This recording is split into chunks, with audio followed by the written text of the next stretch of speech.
விட்டுலாமா? இல்லை விட்டுலாம்.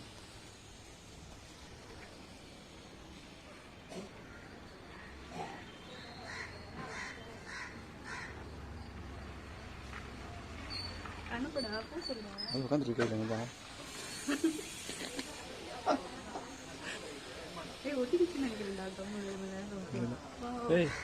சக்சஸ் ஓடி போச்சு.